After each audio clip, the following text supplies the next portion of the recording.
Hello friends. So today we are going to see IBM Cognos Analytics prompt pages, how we are going to use prompt pages in IBM Cognos Analytics and why it is used. uh, we are going to see in detail. So first of all, try to understand why we are going to use prompt pages. So basically like when we are going to run the reports, maybe the end users are running the report at the back end. So in that case, like the front end should first gather the information, gather the, you can say, what all values it needs to run the report. So basically, like you can say, it is going to collect the user data dynamically. It is going to reduce unnecessary data loading. So you don't need to load everything from the database to the Cognos reports. Rather, it will just try to have the selected values, and only those selected values will be rendered to the end reports, and those values will be used to run the report and get the output. It is very, very important in large data set because it has a lot of performance benefits also. Imagine like you have the database which includes 10 years of data in that case. So how we can do is we can just try to extract, for example, 1 year or 2 years, what is required in the report. We can only just extract that particular data set for our report. So this prompt page is used to filter the data only as per our requirement, basically. So what is a prompt page? We'll try to understand. So basically, it is trying to collect the data by taking the user input before running the report, and it is a separate page itself. When we are designing a report, we'll design the prompt page as a separate page itself in report authoring tool. And it also contains prompt controls, like drop down will be there, text data item will be there, text box will be there, date prompt will be there, different controls will be there. It is going to send parameter values to the query which is created the backend. When the report is created, maybe the list report, cross tab or chart, whatever is created, backend the query is created. So by sending this parameter from the prompt page, the query is filtered. You can say so it is going to work with parameters. Always the parameter should be in between the question mark actually. So parameter always starts with question mark, parameter name, then the question mark. That's a general rule you can say. So you can say like we'll see it practically also how it has to be done. Why we are using these prompt pages? So because it improves performance, like filters at the database label, and then it gets only the data which is required. Second is it enhances user flexibility. User will have options to select which date time he wants to select the data for, which company or BU the data is selected to run, or like as per the company scenario, as per the data set, he has the options to select it over there. It also reduces memory usage. Like if imagine if everything is brought to the report will take time, lot of time to run the report and generate the output. So in this case, if you are reducing the data, your memory usage is also reduced, you can say. If there is less data, only the required information is there, it will make the report more and more interactive report. We'll see like what are the different types of prompts. So like the basic and most widely used prompts type are like value prompt is most widely used, which will have a drop down list. Text box prompt, where you have to enter the values and that value will be passed through the parameter and it will be compared as a filter in the report. Then date prompt, it will be used to filter the report as per the selected date. Then we have cascading of prompts. Now cascading of prompts is a separate, you can say, it is not a prompt type, you can say, but it can be categorized because by using the existing prompts only, we try to configure the prompts in such a way so cascading prompt is implemented. So basically cascading prompt is something like if the first prompt is country and the second prompt is state, so based on my country selection the state will be filtered. So those kind of scenarios come under this cascading of prompts.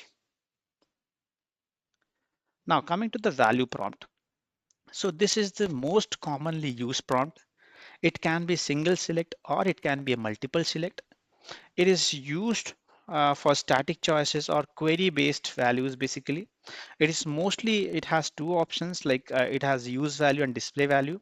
Now use value is something which is which is used for the calculations of the background, was passing the value in the parameter, and display value is something which can be presented in the front end. It is also used for multi-select uses also, like where we use in operator to have the multi-select. So that is how value prompt is being used. Now text box prompt. It is mostly used when a value list is not predefined. We are not sure what value is present in the database, and we need to enter the text basically in this text box prompt. It uses types, you can say. The user is going to type the value in the box, you can say. It is useful for like mostly for customer ID, for order number, for employee code, these all type of roll number. Or if you have a value prompt over there and you just need to enter the code, so on those cases this test box prompt is very important.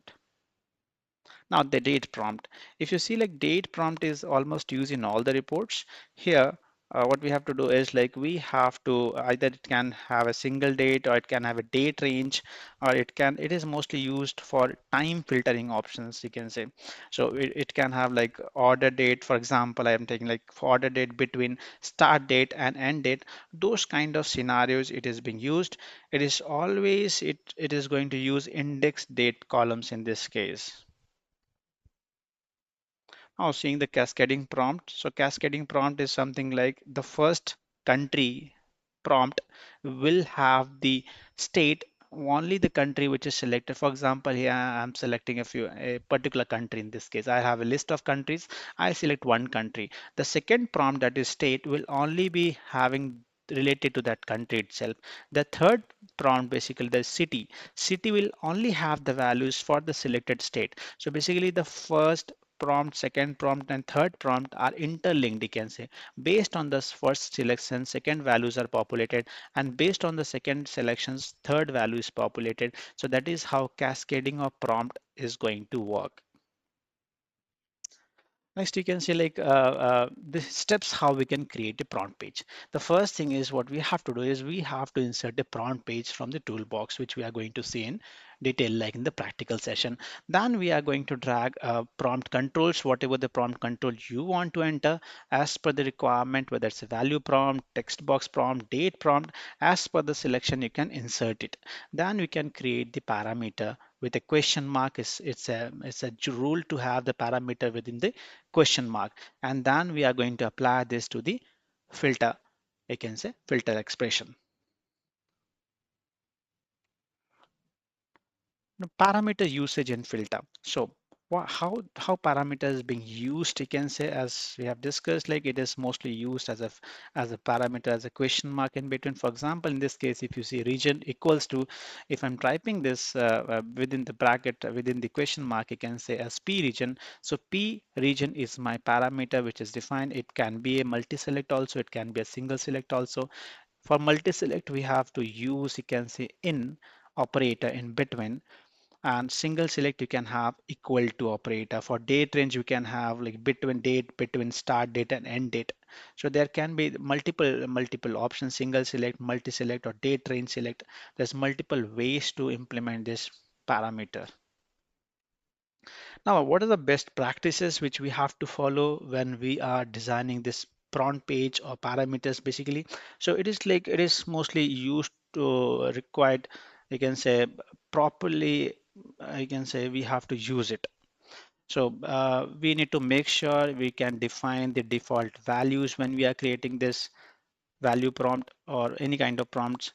We try to not, I can say, or try to avoid too many cascading labels. Like we can have one cascading or two cascading, but depending on your requirement, you should not actually have multiple cascading labels. Like if you have multiple cascading labels, users may get confused in that case, like your interface might not look good in that case.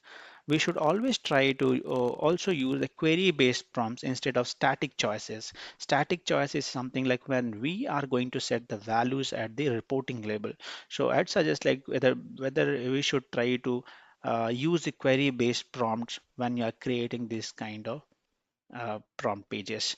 We should also try to test the SQL which is generated and make sure that it is up and running. You can say it is working. Common issues and tips basically. So I'll say like common errors what we face is parameter name mismatch. So if for example in the query we are having a different parameter name and at the prompt page when we are defining it, so we are using a different parameter name. So most common error is first is parameter mismatch, name mismatch. The second is date type mismatch. For example, we have a date value prompt or date prompt is there, but the value in the database what we are getting is not in the date format, so there will be mismatch in that case. Third is like missing parenthesis in clause basically. So in clause, if you are not providing the brackets, not providing this proper syntax, you can have error in this case also. Maybe you can categorize as a syntax error also, or we can have like optional prompts causing null issues. So if you have values and there is some null values being passed over here, and that is something mandatory filters in the report, so you may get error in this case. So how we can troubleshoot these things? The first thing is like we need to make sure the parameter properties we have to check what are the data types or what are the data type is expected and what we are expecting in the report is matching or not. Second is we need to check the query explorer in detail, the data which we are filtering and the data which is coming from the database. Third thing is data item aggregation is proper or not. Okay, so this is something like we need to make sure and keep in mind while designing the prompt page with parameters. Yep, that's all for this session. Thank you, everyone.